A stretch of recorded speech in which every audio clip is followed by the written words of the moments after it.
Brought to you by...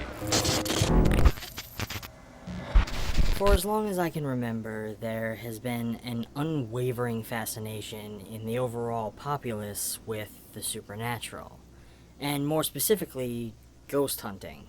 This has led to countless series that follow a small team of so-called experts as they explore and document their time within supposedly haunted locations around the globe. These exploits have earned many of them worldwide acclaim and racked in tons of money. None more infamously than Zak Bagans.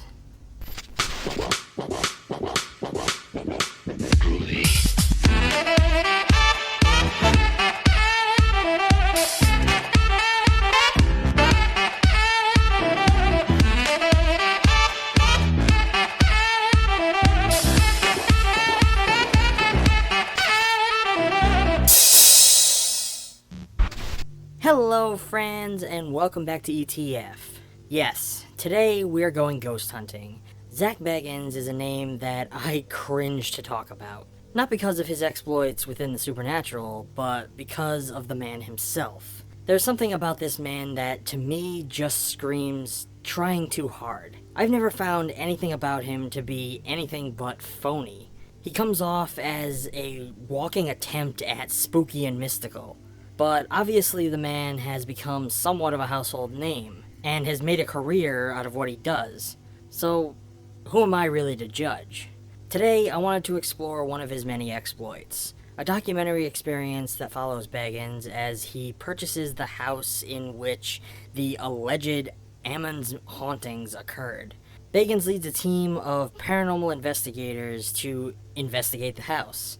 Strange things begin happening, and the crew becomes fearful of what they may be involved in, and what might lurk within the demon house. There was a face. Before the movie starts, the viewers are given the following warning. The following documentary may not be suitable for all audiences. This film shows real people, places, and events involving alleged demonic possession. Demonologists believe that demons can attach themselves to you through other people, objects, or electronic devices. View at your own risk. Laying on the cheese pretty thick from the get-go.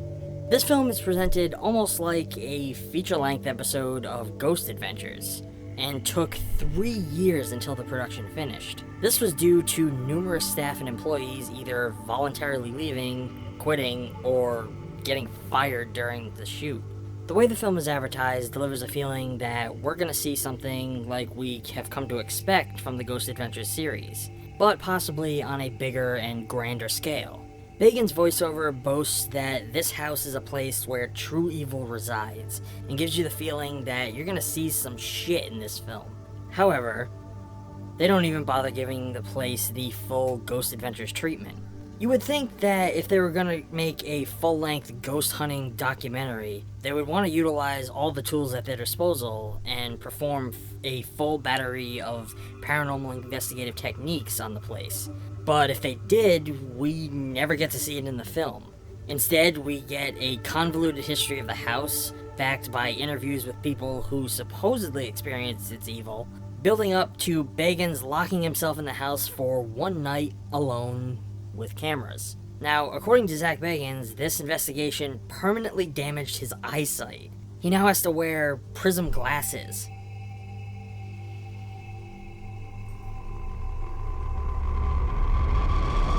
There's a section of this one that focuses on one of his crew members acting strange and violent at their motel. They play it off, claiming that he's experiencing the effects of some type of possession. However, to me, it just felt like he was probably under the influence of something and they just used it to their advantage. I'll give this film that it is visually well presented.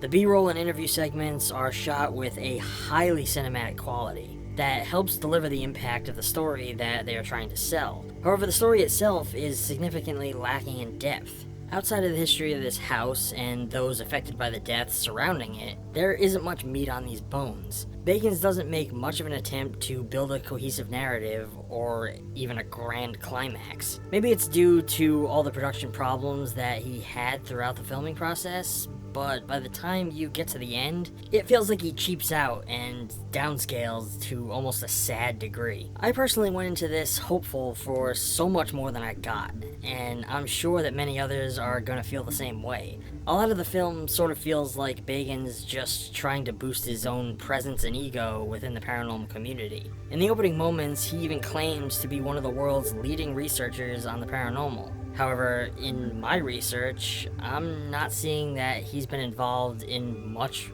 actual research at all, aside from his TV series and a couple of books that he's released. He has no articles, no journals, or papers published of any kind. So my question is, was this just an attempt to tricking people into believing that he's something that he's actually not? And to ice the cake, he refers to this case in the film as the next Amityville. Now, many already know Amityville has since been proven to be a hoax. So that's not exactly helping his case. I'm giving Demon House a D+.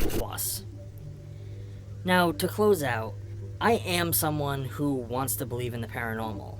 I'm fascinated by it and would love for it all to be reality. However, I have been cursed with the knowledge of knowing how filmmaking works and how things can be manipulated or doctored to deliver the illusion of reality. To me, Bagans is and has always been just a showman, standing among titanic names like P.T. Barnum, exploiting death and tragedy to boost his own persona.